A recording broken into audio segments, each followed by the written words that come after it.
Hello and welcome to some more Star Citizen. It is the 17th of May. It is a new Fleet Week Manufacturer Day. However, the manufacturer halls appear to basically be static this year, so bear that in mind.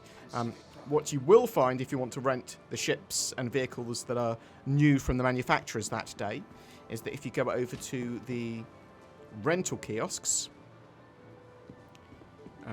you will be able to find the latest ships and vehicles here. So a load of stuff from the Ursa to, well, all the flyable RSI, Argo and Origin ships are available today. That is the manufacturers that are going on, Argo, Origin and RSI. We're going to check out the sort of website because that will have more details of effectively what's going on. You can run around the halls still, but it's the same as day one. It's effectively day 3, and every 2 days a new manufacturer or set of manufacturers will have their ships rentable and new stuff will be sellable on the RSI website. So bear that in mind. If you want to see what's around the hall, then go check out my video on that. So the day 1 video about the Idris as well, that will go over all of those details. But, an interesting way of doing stuff. I suppose they don't need to have the different ships in each day. I actually quite like the putting the different ships in to physically go and just look around them. But yeah, you can just spawn them, you can rent them and spawn them there. So tell me what you think in the comments below. But yeah, we'll jump onto the RSI website and have a chat about what's available. It's also worth mentioning, if you do want to rent any of the other stuff on the show floor, then you might have to wait to the manufacturer day before you can actually jump in and grab them. Just be aware of that. But it's all, as I said, from the rental terminals, which will change every couple of days. And I suspect, well, I suspect, at the end of Fleet Week, you'll be able to rent all of the ships and vehicles from there as well. So, RSI website, we've got RSI, Origin and Argo ships and vehicles available, and anything that is flyable will be rentable from those kiosks at the moment. We've got the Apollo Medivac on sale, and its variant, the Triage. So, 275 for the Medivac, 250 for the Triage. Now, these are supposed to be mobile, like, doctors' clinics. They're going to have modular rooms where you can have 3 tier 3 sort of medical beds, or 1 size, 1 tier 1 one on each side. So you've got 2 of these sort of sets of modules. I think a lot of people will be setting it up for 3 tier 3s and 1 sort of tier 1, and then you can sort of stabilize people and treat lots of people for the highest level of sort of medical stuff. We know that the Apollo is currently sort of in the works, so I think that's pretty exciting. We've got an Aurora LN, one of the sort of starter ships, but the slightly more combat-y variant of it. $40 for that. Constellation Andromeda, nice multi-crew mission running ship. The sort of more combat-focused version of the Constellation series, sort of good for like 4 people maybe to fly around in, 4 to 5. I think is the sort of sweet spot there. $240. It's not cheap, but it's a pretty big ship. It's sort of one of those medium sizes, referred to as a medium freight gunship sort of hybrid. Sort of multi-role mission runners. Then you've got the Aquila, Constellation Aquila, $315. That is the more exploration sort of focused version of it. Now, I believe all the Constellations, well, Constellations by default, I believe, come with a little Ursa rover and a some form of P-52 or P-72 little snub. Now that... P-72 with the Constellation, I believe. That's the luxury version, $350. It is limited, I believe. So they will sell out the limited stock. But the Constellation Phoenixes are relatively expensive and take a while to sell out. They often don't sell out fully. So if you want one of those, great. The Taurus is actually my favourite version of the Constellation. It's a stripped-down version. $200. I think it's a cool little ship. I am expecting all the constellations to get little updates, but it sort of like drops a turret and stuff like that. It is more cargo focused, but it's a fantastic multi-role mission runner anyway. You've got the Lynx rover, luxury version of the Ursa rover, basically. $60. I say get all ground vehicles in game for the most part, without pledging for them. But I mean, same with ships and everything else. Like pledge for them if you love them, if you want them. But the idea with that is it has got a bit of luxury. You can see in the back. Hang on, has anything been other than the? No, so the Apollo's the only thing that's concept at the moment that's currently being worked on. The rest are all flyable so far, although I do think the constellations are going to get a little tiny bit of work. We've got the Mantis, so this is like a quantum interdictor, yeah, it's a small sort of little pew-pew ship as well. They are making a heavy strike version of it, which won't be an interdictor. $150. I think I'm going to be holding out for the heavy strike fighter personally. The Perseus! So, we know the Perseus is being worked on. I think it's potentially coming out at the Intergalactic Aerospace Expo at the end of the year to flyable. $675 though. Ooh, it is basically Corvette-sized. But it is... The idea is that it's sort of hunting those larger ships. It's very sort of gunboaty, high DPS, more of a brawler, not really anti-fighter. The Polaris is flyable, a big corvette with lots of weapons and torpedoes, a lot of pew-pew going on with this ship. I think a lot of people are very happy with the Polaris. It's very cool. $975 though. Oof. It is very expensive, but rent it, try it. It's one to try and mess around with. I think one of the reasons that CIG had a stress test the other week was to make sure that the game was ready for enough Idrises and Polarises to be spawned without the servers imploding. Got the Scorpius, cool heavy fighter, two-seater, big turret on the top, which can slide down to sort of point at the rear. $240. Yeah, it's like an X-Wing. The wings fold out. We've got the Antares version of that, $230. Basically, the top turret is replaced with a EMP and quantum interdiction device.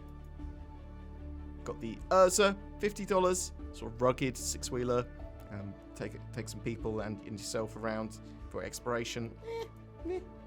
I got the Ursa Medivac, which I absolutely love, because it's got a tier 3 medibed in the back, and that allows you to spawn people there and basically put it in a ship to give it a little medical bay.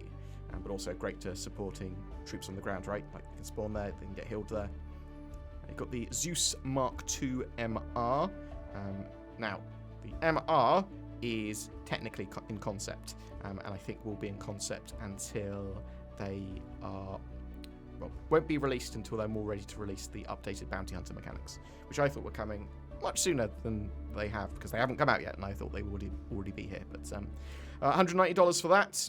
It is very sort of combat-focused, with also a quantum interdiction device. And then we're back to the Medivac there. There's a Warbond upgrade for the Constellation Taurus, if you want to get it cheaper for real money.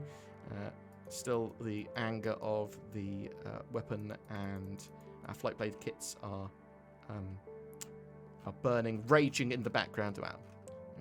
Depends how you feel on that. I will not tell anyone how to feel about anything. Origin Jump Works. They've only got the 100 series today. No, that can't be right. They've got to have... What have we got? Let's have a look. We've got the 125A, the combat sort of light fighter starter ship. It's luxury. It's kind of cool. I think a lot of people like this as a starter ship. I prefer my Avenger sort of Titan as a starter. How much is that actually? $60. And they got the 325A, which is a big upgrade for $10 more. So I'd probably prefer the 325A. I flew in the original version, the non-updated version of this, as the sort of ship I learnt to fly in Vandal Swarm, because it had a missile system where you could lock onto multiple ships and fire missiles at all of them simultaneously.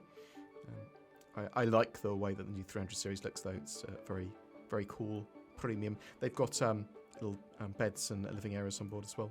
And then we've got the G12A, which is in concept, sort of a cool little combat rover. Anything interesting here? No. And then we've got Argo.